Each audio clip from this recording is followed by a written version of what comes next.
DC সাহেব sir Barpeta ৰোডত মানে থানাৰ সন্মুখতে কোনোবা শ্ৰমিক ইউনিয়নৰ নামত এই যে সৰু পিলপিলি গাড়ী CNG গাড়ীৰ পৰা হয় স্যাৰ 60 টকাকৈ তোলে ইলিগেলি।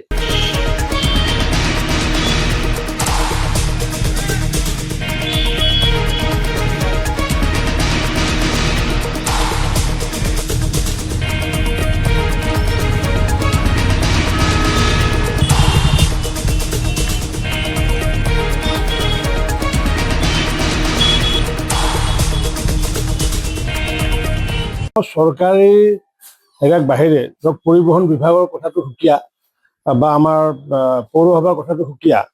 পৌৰসভা বা পৰিবহণ ব্যৱস্থাক বাদ দি পেলাই স্যাৰ ডিচি সাহেব স্যাৰ বৰপেটা ৰোডত মানে থানাৰ সন্মুখতে কোনোবা শ্ৰমিক ইউনিয়নৰ নামত এই যে সৰু পিলপিলি গাড়ী CNG গাড়ীৰ পৰা হয় স্যাৰ 60 টকাকৈ তোলে ইলিগেলি।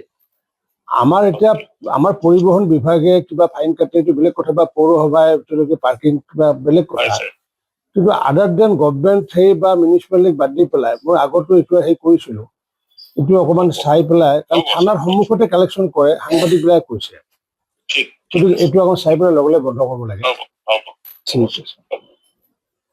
গতিকে মই ইতিমধ্যে জিলা আয়ুক্তকৰ লগে লগে ফোন কৰি জনাই দিছোঁ যে চৰকাৰী ব্যৱস্থাক বাহিৰে বেচৰকাৰীভাৱে কোনো ধৰণৰ এনেকুৱাকৈ গুণ্ডা টেক্স সংগ্ৰহ কৰিব নোৱাৰিব। এইটো ইলিগেল, এইটো this also' case of the extortion case.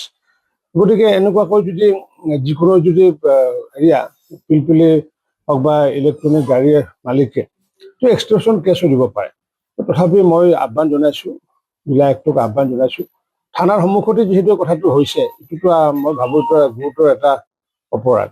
গতিকে এনেকুৱাকৈ হ'লে এইটো আপোনালোকৰো সহযোগ কৰিব লাগিব। আৰু মই ৰাইজকো আহ্বান জনাইছোঁ, যিসকল চালকসকলকো আহ্বান জনাইছোঁ যে এনেকুৱা যাতে কোনো চালকে যাতে বাহিৰৰ টকা যাতে নিদিয়ে, যি টকা দিয়ে তেওঁলোকে চৰকাৰে ৰিচিভ কৰা টকা ল'লে হ'ল।